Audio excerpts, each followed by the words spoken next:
Hello guys, எல்லோரும் எப்படி இருக்கீங்க? ஹோப் நீங்கள் எல்லாருமே ரொம்ப நல்லா இருப்பீங்கன்னு நம்புகிறேன். ஸோ கவர்மெண்ட் ஜாப் பார்த்தீங்கன்னா போகிறது கெத்து தான். மற்றவங்க நம்மளை வந்து கெத்தாக தான் பார்க்குறாங்க. ஓகே, அதெல்லாம் ஓகே. பட் கவர்மெண்ட் ஜாப்னு ஒன்று வந்துட்டிங்கன்னா ஃபிக்ஸ்டு சேலரி மாதம் மாதம் இருக்கும். அதை பற்றி கவலை இல்லை. நீங்கள் என்னென்னா வெளி உலகத்தை வந்து மறந்துடுவோம். அந்த ஒரு ரொட்டீனுக்குள்ளேயே ஓடிட்டுருப்போம். வெளியில் போய் எக்ஸ்ப்ளோர் பண்ணிங்கன்னா அதை விட ஆப்பர்ச்சுனிட்டிலாம் வேறு லெவலில் இருக்குது. வெளியில் வந்து பார்த்தா தான் தெரியும். ஸோ கவர்மெண்ட் ஜாப் கெத்து தான், அதுக்கு ஓகே.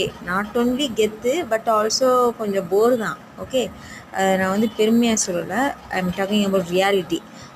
கவர்மெண்ட் ஜாபை விட்டு வெளில வந்து பார்த்தீங்கன்னா அதோட ஆப்பர்ச்சுனிட்டி கோடி லட்சத்துலலாம் சம்பாதிச்சு பயங்கரமாக இருக்காங்க எல்லாருமே. So government job is not only option, அது மட்டும் வாழ்க்கை இல்லை, அது ஒரு ஆப்ஷன் தான். ஓகே, ப்ரிப்பேர் பண்ணுங்கள். அதுக்கு விருப்பம் இருக்கவங்க போங்க, இல்லைன்னு கவலைப்படாதீங்க. நிறைய ஆப்பர்ச்சுனிட்டி கொட்டி